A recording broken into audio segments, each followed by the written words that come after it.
Welcome, Lund loyalists, to the John Lund Unleashed Warriors post-game show. Shout out to those watching on YouTube, on the John Lund Unleashed and Bay Area Sports collective channels, viewers on X, Instagram, LinkedIn, and Facebook, and Lundos listening to the podcast on Apple and Spotify. John Lund Unleashed, brought to you by Rio Pel Sports Medicine. Got pain? Check out our revolutionary stem cell treatments and guys. If low T is bringing you down, Rio Pel Sports Medicine can put you back in the game. Now with the scoop on the Warriors, here's Johnny.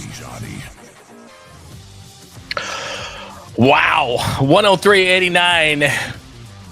This will forever go down as, and doesn't matter if the Warriors beat the Timberwolves, doesn't matter what anybody else does. This is a Game 7, and Game 7s go down in history. So you can hear me say this all the time. You can play well in Indiana on a Thursday, Milwaukee on a Tuesday. It's November, it's December, it's January. Where you go down in history in sports is how you play in the playoffs, and more specifically, how you play in a Game 7. Say all you want. Say the bad things about Buddy Hield.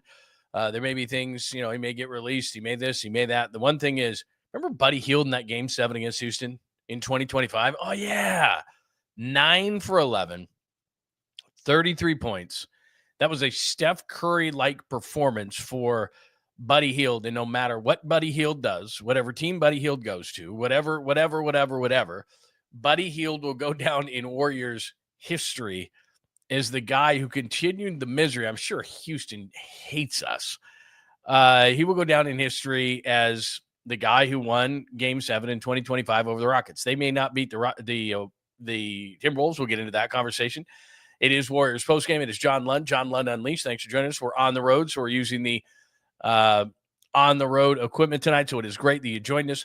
Thank you for watching us on X right now at John Lund Radio. Maybe you're watching on YouTube. Of course, John Lund Unleashed. Please make sure that you are subscribed to get those alerts on so you know when we're doing post-game shows and such. Monday through Friday, 8 a.m. we are here. Saturdays at 10 a.m. we're here as well.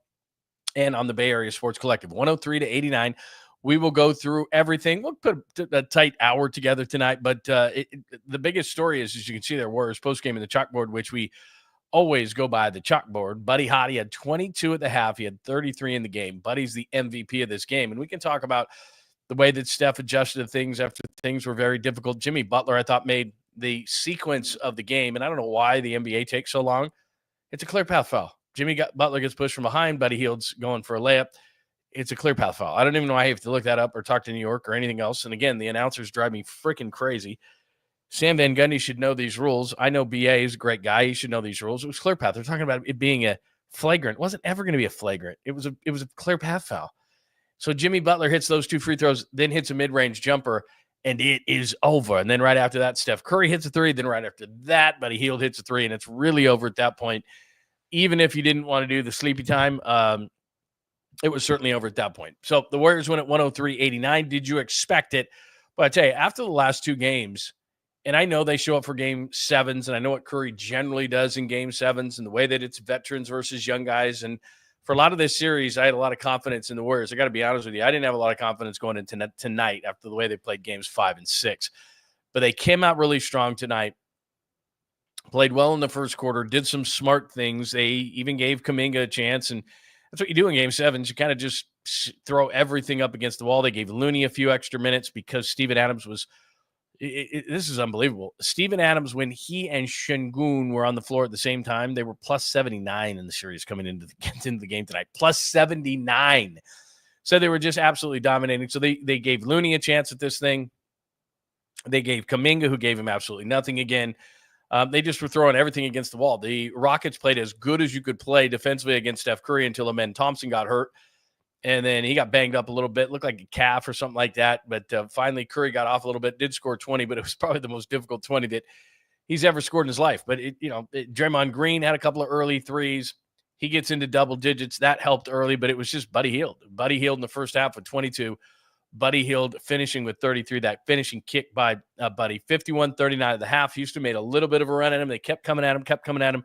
But it was one of those games where the Rockets could just not get close enough. And as I put there on the chalkboard, that Jimmy sequence at the end where he gets the clear path, hits the elbow jumper, and at that point it was over, followed by Curry, followed by, of course, Buddy Hield. And really, it's the vets in the fourth quarter. That's what did the whole thing for the Warriors. So let's say hello to everybody. Game 7. How you feeling about Game 7? We will get to the Wolves in a minute, but let's just celebrate. Just take a deep breath and feel good that the Warriors won that thing. So absolutely great game by the Warriors, pretty much going wire to wire on that whole thing. So, Michael, it is great to see you. Joy, I was going to say good morning, but it is good evening to you.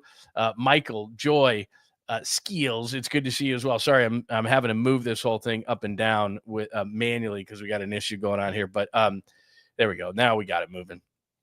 Let me move this thing up so I can say hello to everybody. But it's great to see everybody. Christopher, it is great to see you. Joe, Baba Booey, it is good to see you too. AJ Cruz, we did it. Absolutely. Very nice. Jake, it is good to see you tonight. Good to see you in the room tonight. Shrimp Boy, it is good to see you, my friend. Michael, I said hello to you this evening. It's going to take me a minute to get used to everything. Bucko Sports, it is great to see you. Francis, great to see you. If I did not say hello and good evening to you, I'm sure we will at some point. But again, 103.89, what did you think? Going into the game, I got to be honest, I was not confident. I was not confident. I was like, these guys lost these 2 games. They really weren't playing well. Maybe they looked old. They looked out of gas, and I'm thinking they can't be out of gas. They can't be that tired. They've gotten these kind of things, but that's what's going on, and they absolutely were rolling. So anyway, great job. I know I said good morning. Like, did I say good morning once? Maybe once. So I'm going to try to not do that, but who knows? I might do it again. But give me your thoughts just going into the game. I did not feel confident going into the game. I was like, after the last 2, Houston just athleticism, size. They had a lot of things going. It was Şengün. It was Fred VanVleet, who VanVleet had an early hoop. And I was thinking, oh, you got to be kidding me. Again, we'll get into Minnesota. I know people want to jump into the Minnesota thing, but I just want to relish this for just a second. And like I said about Buddy Hield, I don't know what Buddy Hield's going to do in the future. I don't know if Buddy Hield's going to be around after this year. I don't know. But I know that 5 years, 10 years, 20 years from now, the Buddy Hield game, and you'll just know. I mean, I'm not saying it's the catch or anything like that, but I'm just saying, and some of it does depend on how far your team goes. If they get knocked out by Minnesota in the next round, then it's like, yeah, it was a cool game. But if they bring this thing a little bit further than that, it's going to be like, whoa, Buddy Hield got him there. But this will always go down in history because you know what? If this was another Steph Curry 33-point game and he went 9 for 11 from 3, we'd just say that's what Steph does. But coming into the game and watching, that was the one thing is they were ahead enough. But Steph wasn't getting going. And it was like, is Steph, because in the previous 2 games, Steph had really struggled. And you got to give Amen Thompson credit in the way that they defended him and the physicality they defended him with. And normally the Warriors kind of figure that thing out as the series goes on. I said this before the series started, and I picked the Warriors in 6. I said the great thing about the Warriors is they tend to figure a team out. Just through 7 games, they just figure a team out. And the reverse was happening in this series. The Rockets were figuring the Warriors out. They were kicking the pace up. They, obviously continue with the physicality. I'll pop the box score up in a second, but at one point during the game, I know this, the Rockets were up 14-0 in second chance points. I told you before even game 1, I was preaching and ranting and way too much probably. The Rockets averaged the most offensive rebounds and the most offensive or second chance points in the league. And I thought there was going to be a lot of Looney. I thought there would have to be. They did a great job. They did a really nice job of attacking the boards for most of the series. They did not tonight. They were gang rebounding a lot. They just struggled giving up second chance points. And when Curry was continuing to struggle, I'm thinking, can they hold these guys off? And every time they needed a hoop, and that's what wasn't happening in games 5 and 6 is when they needed a key hoop to stay in a game, they couldn't get it. When they needed to get Steph Curry going a little bit in one of those games, they couldn't do it. And so you kept going, oh. But Jimmy stepped up with some big hoops in this game. Buddy Hield, this is just going to go down in history as the Buddy Hield game. But he had 33 on 9 of 11 from three-point land. And every time they needed something, especially in the first half when he had 22, it was just like he was unconscious. It was absolutely great. So anyway, there it is, 103.89. Let me check, make sure that Steve Kerr has not spoken yet, and I will make sure that we get some of that. I'll try to do that. And let me see. We're just getting a little video right here. Oh, by the way, here is your schedule. So, and we're not going to jump. Well, you know what? You can do whatever you want. A Game 7 win, you can do whatever you want. But this is where the problems come in, and I want to celebrate tonight and not worry too much about Minnesota. But the first game is Tuesday, so it's a quick turnaround against Minnesota. Game 1, 6:30. Game 1 on Tuesday, then Thursday. So go Tuesday, Thursday, Saturday, Monday, Wednesday, Sunday, Tuesday. So essentially what they're doing, not essentially, this is what they're doing. Hello, Lund. Essentially, this is what they're doing every other day. So you're not getting a lot of rest, and that's why it stinks that it took 7 games. But you know what? You'd rather be doing it took 7 games than not playing at all. So Tuesday, Golden State at Minnesota, 6:30 on TNT. Adjusts your schedules accordingly. So again, in every other day. So Tuesday, Thursday, Saturday, Monday, Wednesday, Sunday, Tuesday. So every other day for this series, starting on Tuesday at 6:30 on TNT. It's dynamite. All right, what else are we going to tonight? I feel like Minnesota will be easier. Let me pop this up. Yeah, we can talk about Minnesota. We can do whatever you want. I'm living off tonight, but I don't know that Minnesota's going to be easier. Anthony Edwards is a big pain, and that's, it's not like where I think Houston had all these guys to throw at you. And by the way, to give credit a little bit to Houston before we jump to Minnesota, Şengün's 22. These guys are going to be a pain in the ass. I'm glad that they're gone because Şengün's 22. Amen Thompson, if he ever develops an outside shot, he could win an MVP.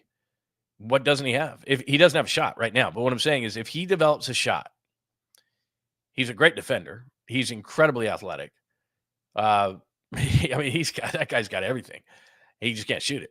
And, that's okay. I mean, he can still be a really good player and not shoot it. He had 22 tonight, but Amen Thompson is a problem. And, Steph Curry always kind of figures a guy out. He's a problem. And that's a major problem, but it's not their problem anymore. But the Rockets in the future, like I saw today, somebody was suggesting that they would trade Green, who had a horrible series outside of Game 2. They would trade Jalen Green and Şengün to get in like 3 first-round picks to get Giannis. And I'm thinking to myself, hey, I like Giannis a lot. I really do. Giannis is incredible. But if I'm the Rockets, now Jalen Green, maybe put him on the move or something. That wouldn't be the best time to trade. I don't think Jalen Green, because he just had a horrendous series outside of Game 2 when he had 38. This guy's a 21-point scorer. So the Warriors are really lucky that he didn't get going in this series. Now, they defended him well, all those kind of things, but this was just a typical a typical young guy first-round series. Now, Amen Thompson was a young guy. Didn't seem to bother him. Alperen Şengün first series didn't seem to bother him, but Jalen Green just struggled. And if he had been even, 75% of his normal self, this would have been a tough series to win. But so I could see them, if they want to get better, picking up a veteran and using, say, Jalen Green and a bunch of first-round picks for bait to do that. But the other side of it says, just like how the Warriors grew together and there was all sorts of temptations to trade guys when they were kind of rising up through the ranks. If I'm Houston, I'm riding with it. I'm just going to say, you know what? Continuity is going to make us better. Jalen Green played in a playoff series for the first time. I like that team, man. They're going to be a problem. And so if I'm the Warriors, you got to take advantage of right now. The Warriors obviously aren't getting any younger. Jimmy Butler stepped in when he had to, but they've got an opportunity here. And look, Minnesota's a good team. And you hit me with, I think they're going to be easier. I don't know if easier is the word, but I'll tell you this. They don't have as many ways to beat you. Now, they're a good defensive team. Houston, at times during this series and tonight, for example, was ridiculously good defensively. Like there were times where, because of the lineups that Steve Kerr had on the court tonight, and Steve kind of was just, like I said, throwing things against the wall. There were lineups you were looking at like, how the hell are they going to score? Especially with Curry struggling. Like with Curry struggling, I'm looking at the lineup going, these guys have them. Like unless they get out and run, unless they, and you don't really want to play at that pace against Houston. But there were stretches where it was like, I don't think they can score. Who do they have on the floor that's going to score? So, but they got enough. Look, early, Draymond Green hit a couple of early shots. Jimmy Butler late. Steph Curry late.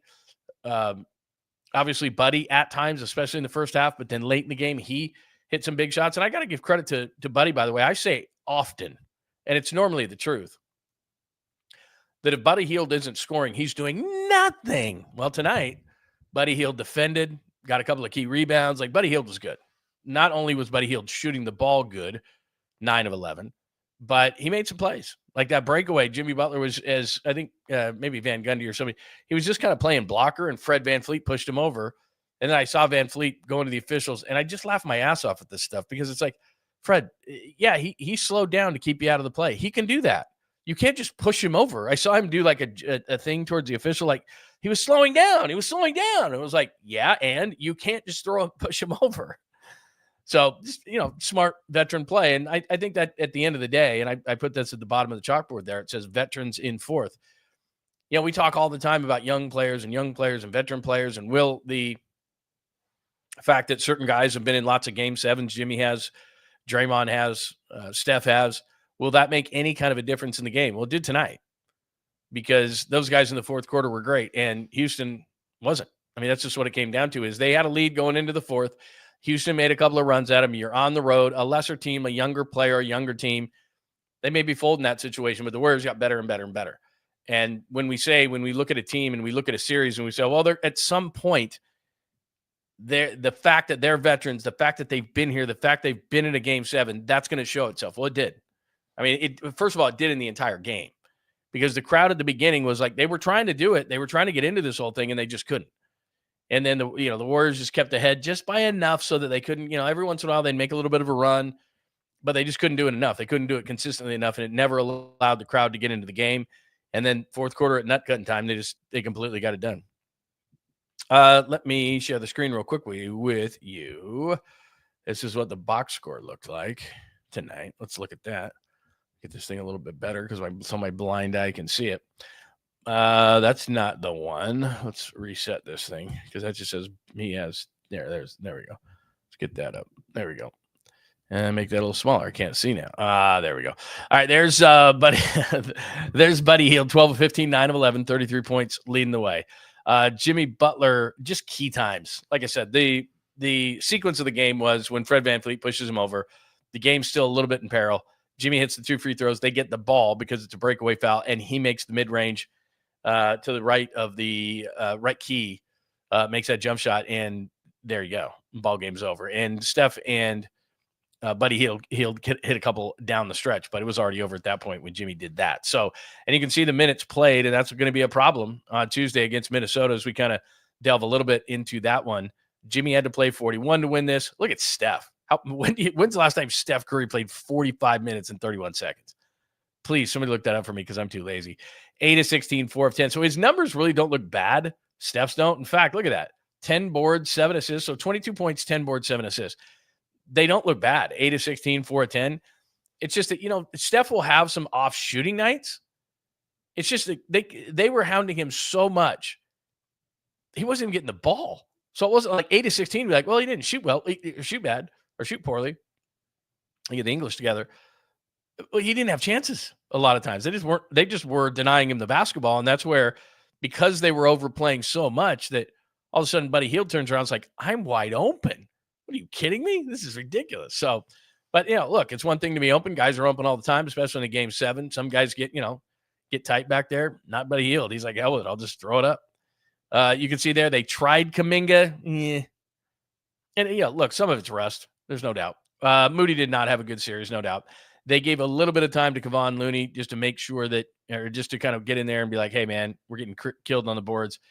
Quentin Post a little bit, but again, young guys. It comes down to, in a game seven, and I say this all the time about Steve Kerr, who does he trust? And he just showed you who he trusted. And look at the bench tonight. Remember the other night, the bench just rolled? What'd they get? 3 off the bench tonight? Look at that. 33, 20, 16, 9, and 22. Podziemski, if they had lost this game, God, he had a lot of open looks because of Steph. Steph opened up so many open looks for Brandon Podziemski. He's got to be better in the Minnesota series.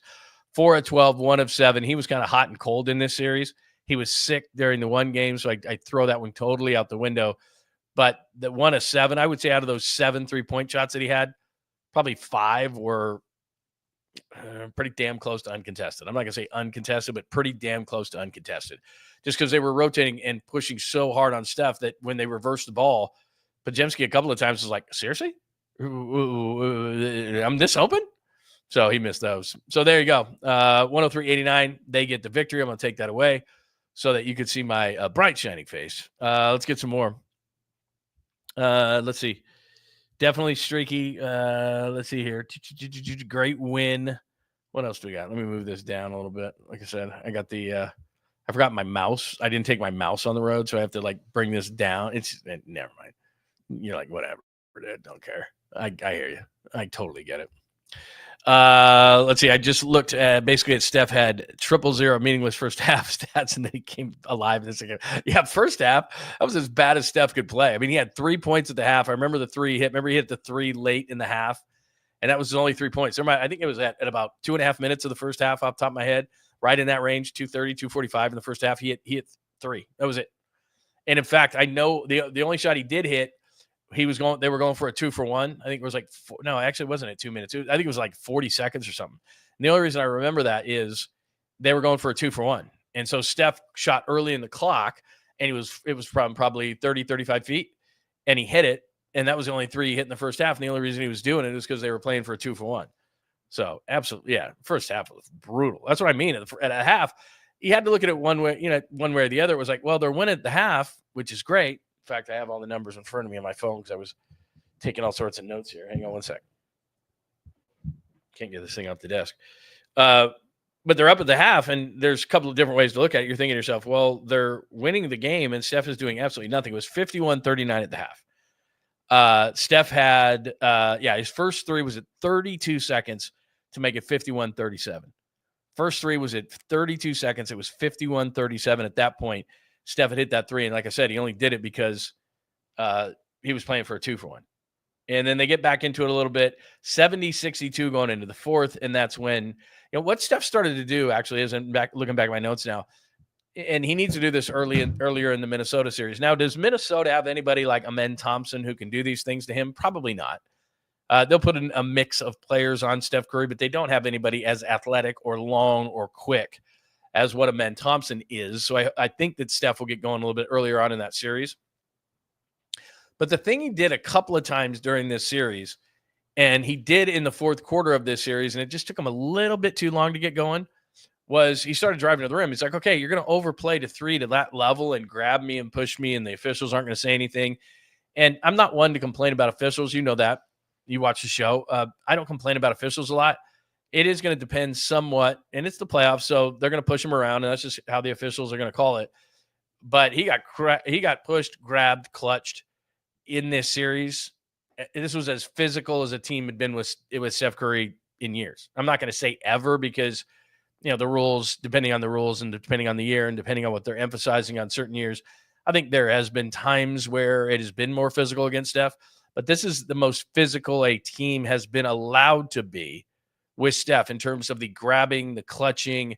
You saw him a couple of times get frustrated tonight. There was a play under the rim where he drove to the rim. He thought he got hit, and he was pretty demonstrative about it. And again, when Steph is demonstrative about a call, probably means you missed it.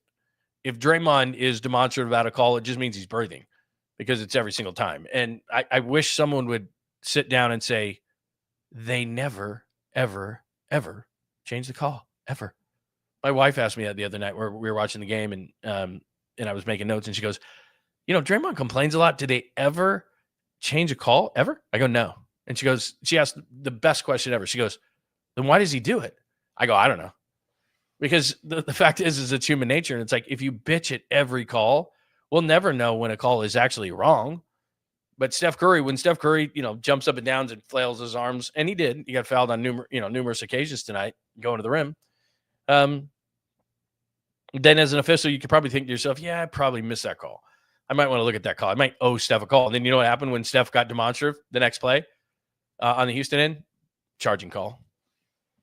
There's a charging call. Steph drew a charging call on Dylan Brooks. Now, I'm not saying it wasn't a charging call. It probably was. But in the back of their mind, they were thinking to themselves, I owe Steph one. And then there was a charging call like 8 seconds later. It was like, oh, we owe Steph. He bitched and moaned. I'm sure that's a foul. So anyway, what else do we have? That's a good call by you. We can go over to the Minnesota side.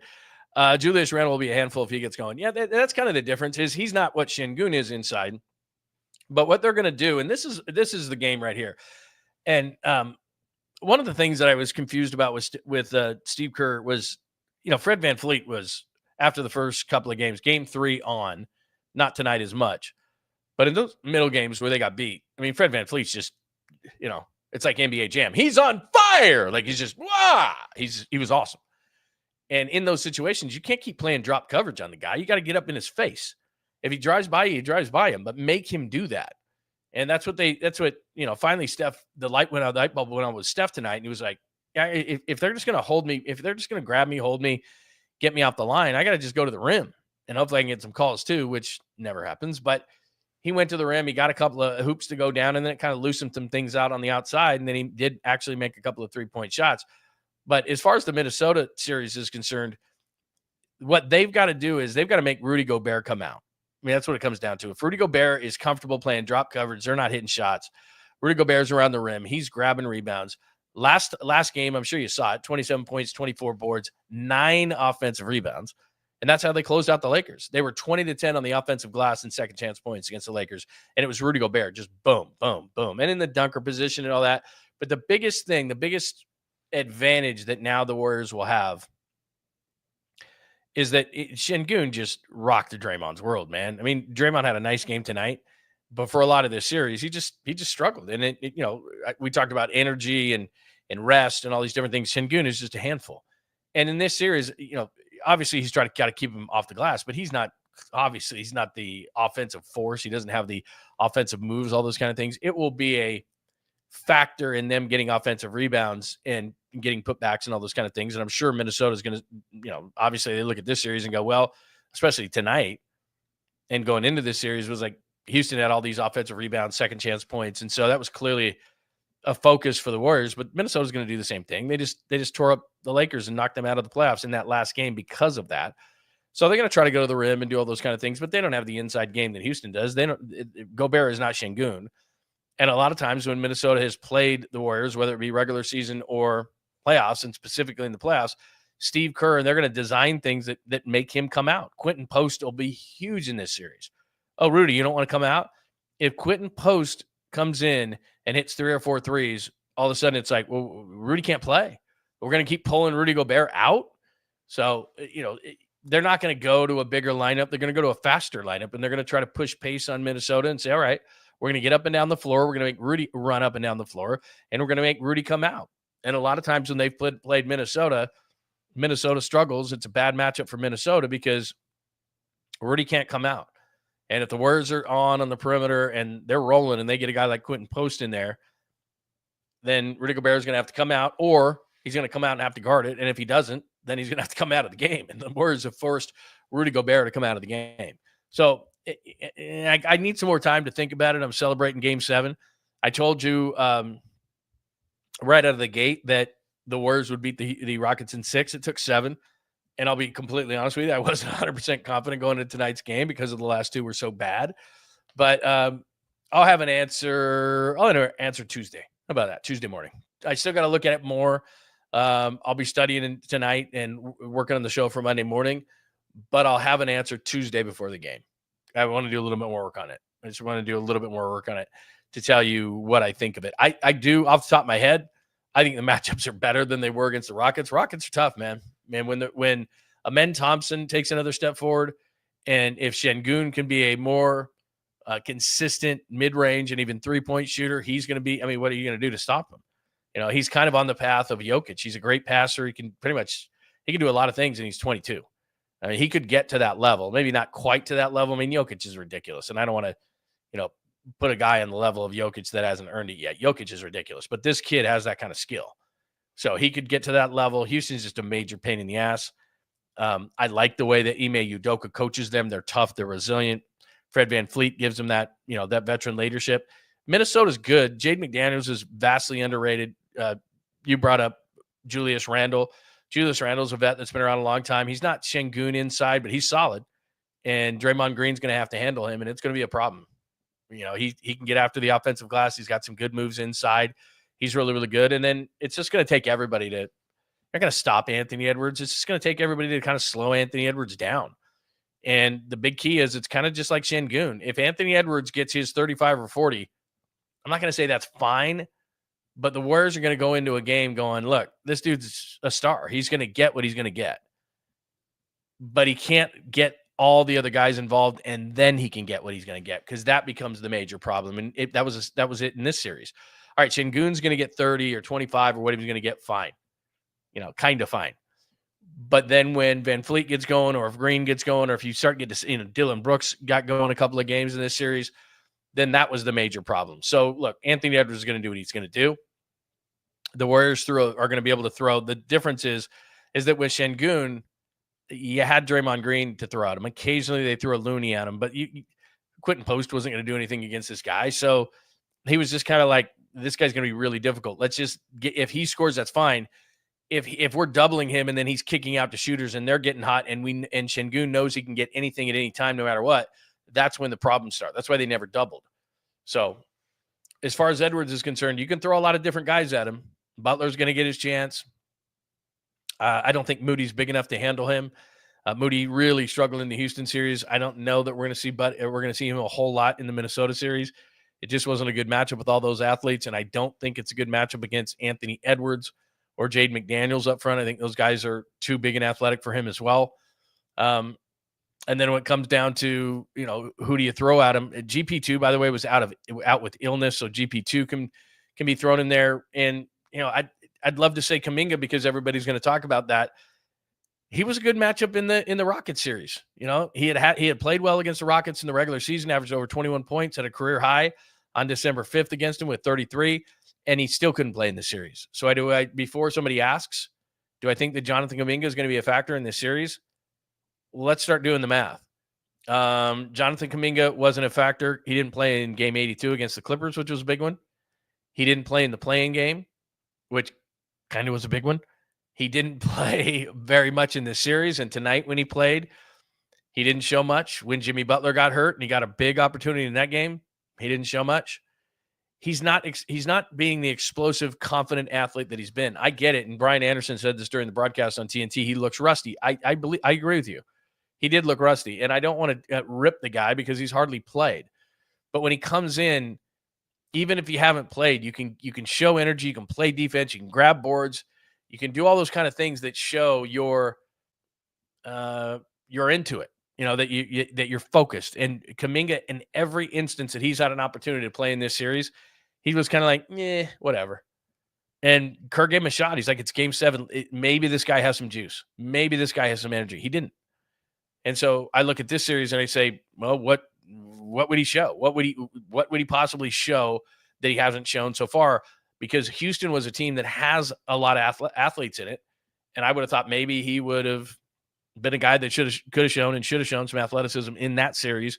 He had been successful against them during the season. So I thought maybe Steve, even though he didn't play him in game 82, didn't play him in the play-in series, I thought there might be an opportunity for him. We talked about it before the series started, and then there was nothing. And so then I look at Minnesota and I think, is he going to defend? Well, I mean, what's going to be his role? He hasn't showed any scrappiness. He's not rebounding the ball. He's not being a defender, like all these things that you need. Because they're not going to say, hey, Jonathan Kuminga, take over offensively. That's Steph's job. That's Jimmy Butler's job. And now it's Buddy Hield's job. It's, they've got their guys who kind of do that. So that's what I mean by he's got to find a role. He's got to find is he a tough guy? Is he a rebounder? Is he a defender? Like when you're that guy, and it's tough because he didn't come back until late. Obviously he had the injuries and it was hard to fit that puzzle piece in. And it would have been easier if Kuminga had been around when Jimmy Butler was on the team. And I think that there would have been a way for him to fit in. But now we are where we are in the playoffs in Minnesota on Tuesday. These guys had to just play a bunch of minutes. I mean, if I'm Steve Kerr, I'm going, okay, I got to get these guys off their feet for the first game. I just played Steph Curry 45 minutes. So Steph's going to probably play because you're only going to get 2 days. You're only going to get, tonight and then Monday, and then you're playing Tuesday night. So they've got to get Steph off his feet and they got to get Jimmy off his feet. And for game 1, I could see Kuminga having a role just because they've got to play those guys less minutes. It's a long series. Steve Kerr's not JJ Redick. He's not going to drive LeBron and Luke into the ground right away. I get it. It's the playoffs. I understand that. You got to win the game. It's big. But they're not going to play 38 and 40 minutes. They're going to play like 35 minutes. They got to get them off their feet. And so that might open up a couple of minutes for Kuminga. And I think that with the way that Moses Moody struggled in this series, they're going to look at it and say, okay, there are some minutes to be had here. Guy Santos not playing. Quentin Post is going to play in this series from a matchup standpoint because they need to pull Rudy Gobert out. They need a big that can shoot. and he better hit some shots in this series. It's huge because then can you keep playing Rudy? Because guess what? He's playing drop coverage, and Quentin Post is hitting wide open threes. So if Post and some of these secondary guys, but Jemski's going to be big again in this series. He's got to hit some shots. He's got to be better than he was 1 for 7 tonight. They've got to pull Gobert out. They're going to switch, and they're going to make Gobert come out. And Rudy doesn't want to come out. And so they're going to get open shots. And if they hit those shots, they might be in business. As far as Kuminga is concerned, he might get a look in game 1 just because so many guys are gassed. And Steve turns to him and says, look, man, if you got it, you can keep playing. If you don't got it, you're not going to play. And it's not about scoring for you. Buddy Hield, it is. We've talked about this a million times. If Buddy's shot is on, because generally that's all he does, even though he was much better tonight in other aspects.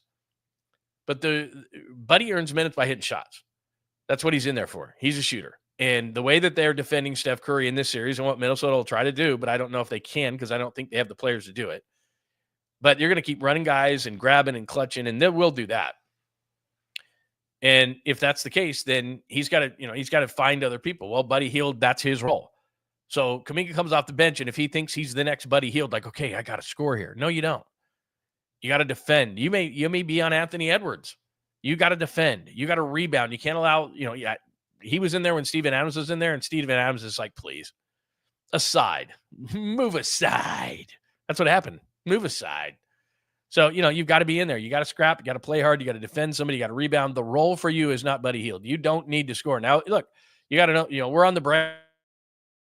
On the wing, boom, yeah, score. But he's got to learn that he's got to do other things. I mean, that's just what it is. In this series, we may, look, Steph, Jimmy Butler, they're gassed. You may have to play 10 or 12 minutes. And in those 10 or 12 minutes, I'll dictate whether you have a role in this series or not. So it comes down to, can you do these secondary things that might be able to get you on the floor? And so far, he hasn't shown that. So when everybody gets frustrated with Kuminga, you want to see his full game. It's not going to happen in these playoffs. Unless, like I said, like in the Houston series, Jimmy got hurt. Unless there's an injury, unless there's something that's just completely wild. But they will be asking him to, help keep Rudy Gobert off the boards, defend Anthony Edwards at times, scrap, play hard, hit some open shots, get on the break, do those kind of things. Show energy at the very least. And we just haven't seen it. And some of it's rust, no doubt, but you can play hard all the time. And Kuminga doesn't. It's a problem. Let's see what we got.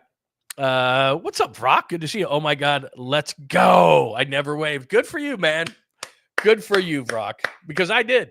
I mean, after those 2 games, I'm watching tonight, and I realized going into tonight's game, they're veterans. Rockets are young. Warriors always beat the Rockets. Don't care if it's James Harden or whomever, PJ Tucker or whatever. They beat them. It doesn't matter. That crowd knew it. Crowd was like right at the beginning, like nervously, like, can we finally? No, we can't. Because the Warriors got off to a start right away. It was like Rockets never led. I don't think so.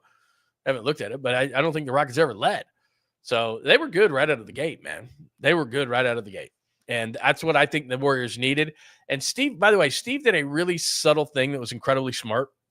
I think it was at 17-17. I could be wrong, but I'm doing this off the top of my head. In fact, why do I do these things when I know I have the note right here? Because I'm stupid. Let's see. Steve, did I write down the timeout? Yeah, by the way, Kuminga came in at 13-11, 6:30 left, right when Adams came in. Oh, that's right. Hield hit that 3 at the buzzer, too, at the first half, like 45-footer. Forgot about that. Yeah, I didn't write it down. But I think at about 17-17, I think is what it was. The Rockets got a little bit of a run going, and the crowd got into the game a little bit. The Warriors got off to a nice start. And then the Rockets made a run, and of course. And then, and here's the thing that's funny. Popovich would let the team play through it. Phil Jackson would let the team play through it. They were famous for that. So a team would make a run at these guys. They'd be in an opposing arena, big game or whatever in the playoffs. And Phil Jackson would sit over like this. I got my arms. Maybe I need to move this down a little bit. He'd have his arms like this. Just, he was pissed, but he was like, we're playing through it. Don't look to me to bail you out. I'm not calling a timeout. I'm not bailing you out. You guys figure this out. And I thought that's what Steve was going to do. But I thought it was really strategic because they had lost the last 2 games. It's not that their confidence waned. I think it probably did, even though Jimmy Butler's like, we're going to win. And Draymond's like, we're going to win. And Steph's like, we're going to win. So I'm glad yours never wavered. But I think Steve did a really smart thing early in that game when Houston made their first run early in the game, and Steve called a quick timeout. And like I said, Popovich wouldn't do it. Phil Jackson, none of his mentors would do it. They would let these teams play through it. I remember covering some of those games, looking at somebody who was sitting next to me in the media row, and I'd go, why isn't he calling timeout? Like and then he became famous for not doing that. I was like, I'm not calling timeouts. I'm going to let my veteran players play through this. But I knew Steve tonight was like, we're not messing around. And those things that they put in the huddle that they edit, and they have the mics in there and everything like that. I don't know that they pulled that one out, but Steve right away called the timeout tonight. And was like, hey, and I'm sure he's like, hey, guys, settle down. We got this. Stick to the game plan. And it kind of just settled everything down. It was really smart, very subtle. And I don't think a lot of people are going to talk about it, but just really smart. Let me see here. What do we got with Steve? Steve Kerr said Draymond Green set a tone in a team meeting last night in Houston, admitting his early flagrant foul cost them in Game 6, ensuring he'd keep his poise in Game 7. He did, by the way. When they were looking at whether something was a flagrant, which it wasn't.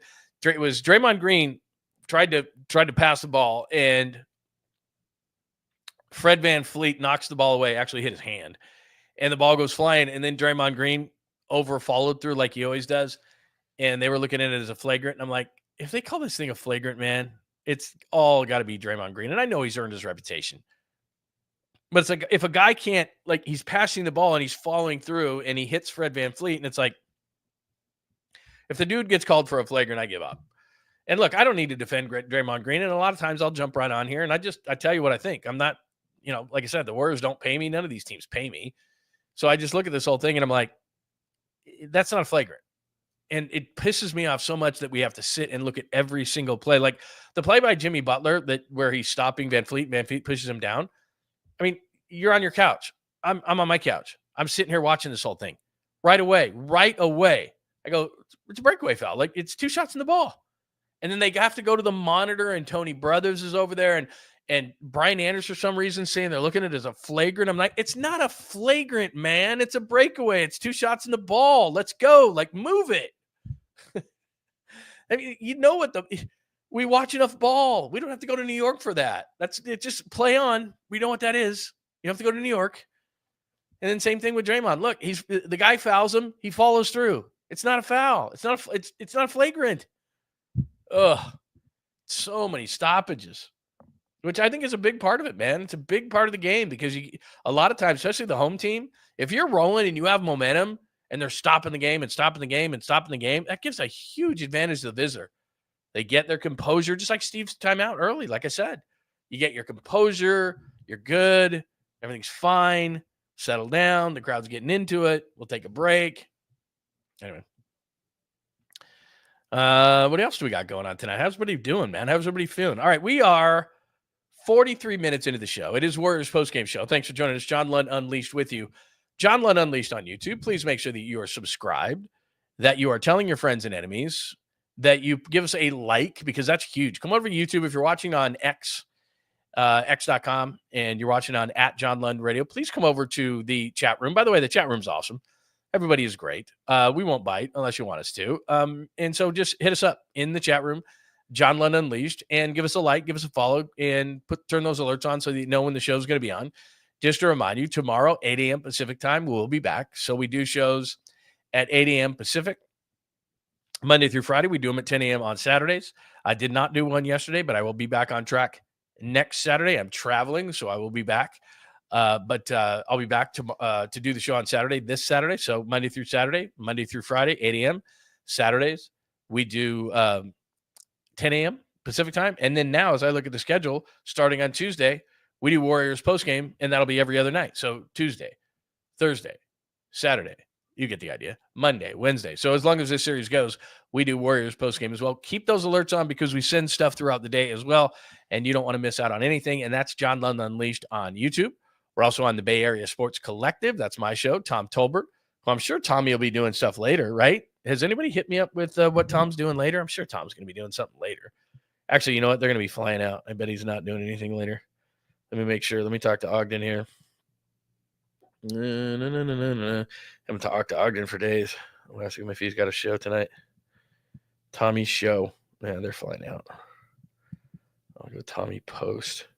See what he says here.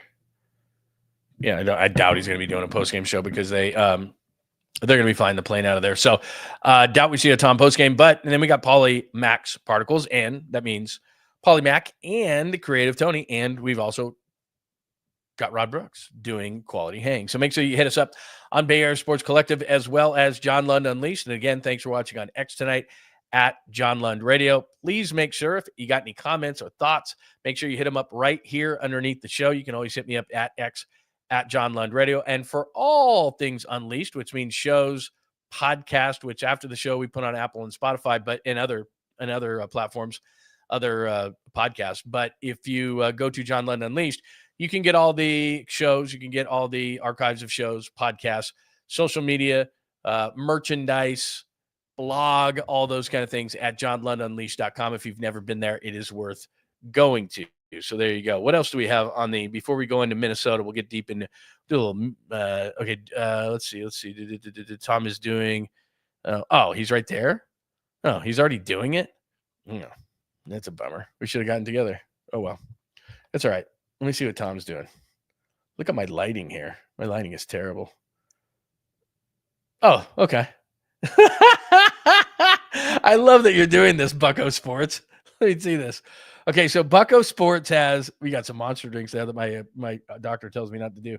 So you got that. How many do you have on right now, Bucko Sports? Bucko Sports has like 5. I thought that was me. You got like 5 different post-game shows going on at one time. That's beautiful. Okay, there's JD. I know JD. And Tom's got to be doing one, right? Let me check out Tolbert for just a second. Let's see. Buddy Healed Iconic Game. Yep. Let me see Tolbert right here. Hold on one second. I gotta tune in on this. We'll jump in. It's kind of dark in here, isn't it? I thought I was doing. I thought I had it a little brighter in here, but I don't. Oh, there he is, right there. 49 minutes ago, Tom. Let's see, how long have I been going? I've been going 47 minutes. What's he got in his head? The Tom. Let's see, where is he? No, you know what? I guess he must have been home. He's at his house. Yeah, he's doing the post game at his house. Okay. Very cool. All right. I don't know what he has on his head, and I have no idea what he's doing. I thought he was going to be on the road with Houston, and he would be going back with the team right now, and he wouldn't have time to do post game, but he is doing post game right now with an interesting beanie in his head. It's like a Seahawks colored beanie. It's not. It's just what it is. And then he's got a giant cup, and I know it's not coffee because he's not a coffee guy. I don't know why he's hiding the beer that he's drinking, but he is. Anyway, all right. Tom is also on the Bay Area Sports Collective right now. So there you go. All right, here's what I'll do. I'm going to wrap this up because I want you to jump over to Tommy's channel and make sure that you hang out with Tom. I do appreciate you making a few minutes right now. Thank you for telling me that Tom was doing his show at the same time as me. So Tom's got one. So head over to Bay Area Sports Collective and check out Tolbert and see what he is doing tonight. I will sign out for the night, but what we'll do in the morning is at 8 a.m. Be here. 8 a.m. tomorrow. We'll do more on the Warriors. We'll look more ahead to the Minnesota Timberwolves. I'll do a deep dive on that tonight. Giants weekend. It is Sunday night after all. Giants weekend. We will recap the Giants weekend and everything else that's going on in the world of sports. We'll have a sweet, clean, family-friendly caboose pistol. We'll do all those things tomorrow. I just want to make sure that Tommy's not wrapping up because I'll stay on longer. I just want to make sure that he's not going anywhere. Hang on one second, okay? Yeah. John Lund Unleashed and all that stuff. So I would go there. BayAreaSportsCollective.com, I think it is. It has all the information there. But so, yeah, good stuff. Doing some fun stuff, and we'll continue to do some more fun stuff. All right, what else do we have? We're like doing a double. Seafood, Houston or Minnesota. Oh, man. I'll go Minnesota. Just at least they're next to lakes. Better seafood, Houston or Minneapolis? Are you kidding me? I would eat seafood in neither of those places. And I lived in Texas for a lot of years. Barbecue, anything meat, absolutely. Minnesota, anything meat, absolutely. Seafood, don't do it. Take it off. Anyway, all right. So there you go. Right when I popped it up, Tom's like, make sure you join Bay Area Sports Collective and Lund and all that kind of stuff. That was wild. That was good timing on my part. All right, everybody have a great night. Warriors win at 103-89. Great Game 7. Early thought on Minnesota real quick before I get out of here. they're going to be tired. We talked so much about the rest. I do think it's a better matchup, though, from a point of the athleticism of the Rockets and the size and the offensive rebounding. That was really rearing its ugly head, especially tonight. They don't have as much depth. And as good as Şengün is, and as good as Ben Thompson is going to be, and as good as Jalen Green is going to be, they do not have a player like Anthony Edwards. And I love you. I love Steph Curry, man. I love you guys too. But I love Steph Curry. But the best player in the series is probably Anthony Edwards. And they're going to have to figure something out because they can't just let him get 40 and go, we hope nobody else does anything, which is possible. They do not have Naz Reid is a really nice player. Mike Conley at his age can be hot and cold. Jaden McDaniels, by the way, in the Lakers series, I know he had a 31 and a 25, so he was really good in that series, and he's always a really good defender. So they're going to need some other guys to step up besides Anthony Edwards. I think the Warriors can win this series. It does come down to it was absolutely huge that the Warriors had to play a Game 7, and they got to turn around on Tuesday. Absolutely huge because, look, Steve Kerr knows this is going to be a long series, and he's not going to be able to jack these guys out there and have them play 40 minutes on Tuesday. He just can't. He's going to have them play probably 35 minutes on Tuesday and just kind of ease them through this series. They're not going to be able to play that long like they did tonight. Well, it was a Game 7. Everything's on the line in Game 7. So then, obviously, but they got to get them some rest. They got to get them off their feet in this series. And I'd like the matchups better. Got to keep them off the offensive glass. Gobert can't have, 24 boards, 9 offensive rebounds. But again, he's not Şengün. He's not Şengün when it comes down to, the offensive play. So look, Anthony Edwards going to get his to a certain extent. It's kind of like the Houston series. What are the other guys around him going to do? And they just don't have as much talent as Houston. So if they can get the rest, if they can catch up, all those kind of things, because it was not great that they played today and had to play on a Sunday and then have that quick turnaround. One of the big things about the Rocket series was, remember how they do this all the time in the first round, they elongate that first round. So the Warriors, remember, from the victory over Memphis, it was like Tuesday to Saturday, something like that. And then it was Saturday to Wednesday. So they had all that time off to rest. They don't have that. And so they're going to have to bounce back fast. Bottom line. Enrique, good to see you jump in here at the last minute. Bunch of other people. If I did not see you, thank you so much for hanging out with John Lund Unleashed. Jump over to Tommy and see what he's saying on the Bay Area Sports Collective. And we'll get you in the morning tomorrow. Again, tomorrow morning, make sure that you tune in. And we'll get things going at, about 8 a.m. Pacific time. And we'll go as long as we need to do. And again, we will not only do hold on a minute. Sorry, I'm just messing with Tom a little bit. Not only will we do, I'm just going to shut it down because if I don't, then I'll mess with it. Not only will we do the recap on the Warriors, have a better look because I'm going to go study right now on the Timberwolves. We'll do that. And then also we will hit up some Giants from the weekend and anything else that popped up with the weekend. Oh, by the way, we didn't toast. Let's do a toast. Of course, I have a beverage. Let's toast. Look at it. It's all blurry. Let's toast to the Rockets winning the series against did I say the Rockets? Let's toast to the Warriors winning the series against the Rockets and moving on and hopefully beating Minnesota as well.